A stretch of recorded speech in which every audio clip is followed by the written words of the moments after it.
The way of a lazy man is like a hedge of thorns, but the way of the upright is a highway.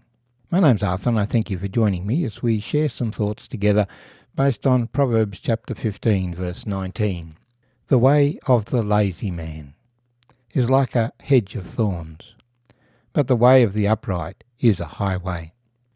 One of the characteristics of the English countryside is that many fences have hedges along them, and they have big machines that trim these hedges.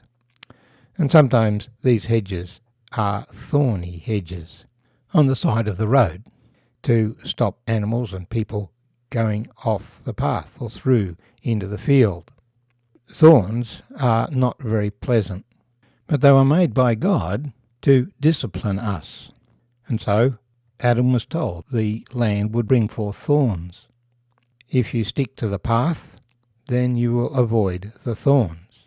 But if you wander from the path, then you will encounter the thorns, because the thorns are there to point you back onto the path. But of course, we've all gone astray at some point, and we need to be turned back.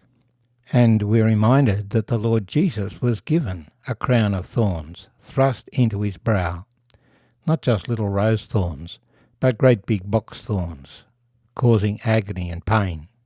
He bore the thorns for us. Recall the victory that Gideon had over the Midianites. When Gideon came to the Jordan, he and the 300 men who were with him crossed over, exhausted but still in pursuit. Then he said to the men of Succoth, "Please give loaves of bread to the people who follow me, for they are exhausted, and I am pursuing Zebah and Zalmunna, kings of Midian." And the leaders of Succoth said, "Are the hands of Zebah and Zalmunna now in your hand, that we should give bread to your army?" So Gideon said, "For this cause, when the Lord has delivered Zebah and Zalmunna into my hand, then I will tear your flesh with the thorns of the wilderness and with briars." Then he went on from there to Penuel and spoke to them in the same way. And the men of Penuel answered him as the men of Succoth had answered. So he spoke to the men of Penuel, saying, "When I come back, I will tear down this tower." And so, having defeated Zebah and Zalmunna and routed their whole army, he caught a young man of the men of Succoth and interrogated him, and he wrote down for him the leaders of Succoth and its elders, 77 men. Then he came to the men of Succoth and said, "Here are Zebah and Zalmunna, about whom you ridiculed me, saying, 'Are the hands of Zebah and Zalmunna now in your hand, that we should give bread to your weary men?' And he took the elders of the city, and thorns of the wilderness and briars, and with them he taught the men of Succoth, and tore down the tower of Penuel, killing the men of that city." Now, God has a path for each of us to live our lives. We're all unique, we're all different, we all live in different circumstances, we all have different families and different backgrounds and different skills, but God has made us that we might fulfill good works that he has prepared before that we should walk in them. The first step of getting onto the path, of course, is to line up with the Lord Jesus Christ, who said, "I am the way, the truth, and the life. No one comes to the Father but by me." Now, he also talked about the fact that there is a narrow gate and a difficult path to follow, and there is a broad road that leads to destruction. That saying complements this one, in that the person who follows the broad road, that's the highway, that leads to destruction. We don't want to be on that road. We want to be on the way that leads to life. And that way is the Lord Jesus, who said, "I am the door. I am the resurrection and the life. He who believes in me, though he die, yet shall he live, and he who lives and believes in me shall never die." And challenges us, do you believe this? I recently read another proverb referring to a lazy man. Proverbs 19:24 says, "A lazy man buries his hand in the bowl, and will not so much as bring it to his mouth again."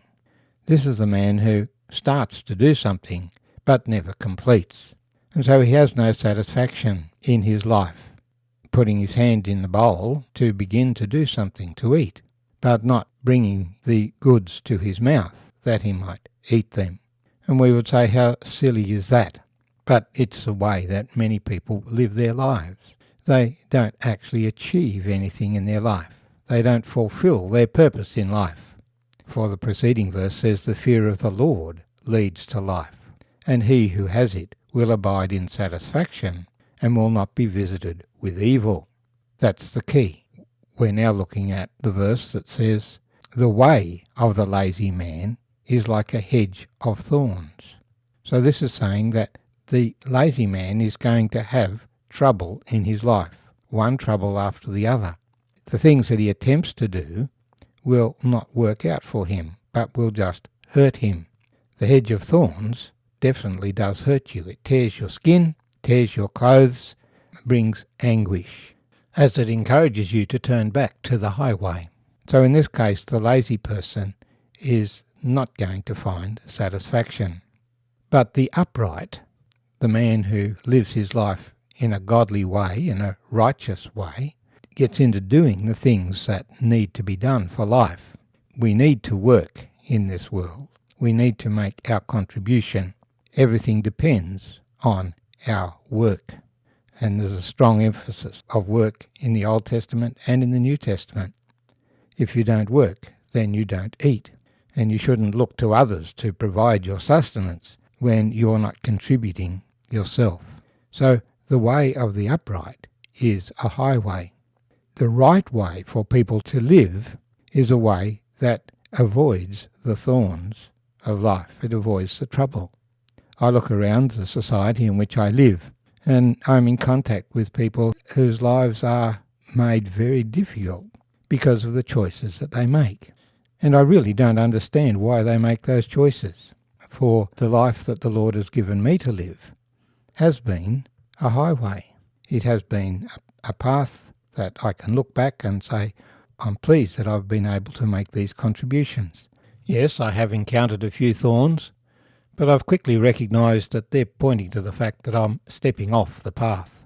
I don't know what the future holds, but I expect to carry on this road. Now, this is not to say that there are not difficulties and challenges along the road, and that I do need to keep on the path and not be turned aside to side issues or just indulging myself. For the upright person is going to be busy with the Lord's work.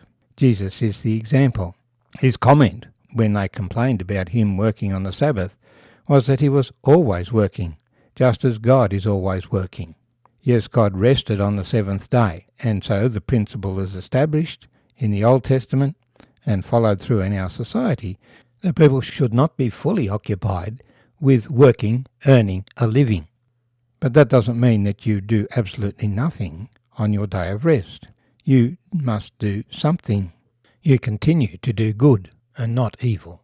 You don't do it to earn money, but you have that time to draw near to God, to have fellowship with others, to have relaxation, to maybe have some sport, essentially to acknowledge that rest is part of the life that God calls us to live. And so the scriptures tell us it's foolish to rise up early and to stay up late, working all the time. And it is not his intention that we work 24/7. A business may stay open 24/7, but an individual should not be on duty 24/7. There is an opportunity for rest. But basically, in the midst of that, we are to be busy with the Lord's work and not lazy. And so the lazy man goes to the other extreme, not working at all, or not fulfilling the tasks that he needs to fulfill. And so life for him becomes a hedge of thorns, because he's not fulfilling the role, he's not enjoying the satisfaction that comes from achieving the tasks that God has set before us. The way of a lazy man is like a hedge of thorns, but the way of the upright is a highway.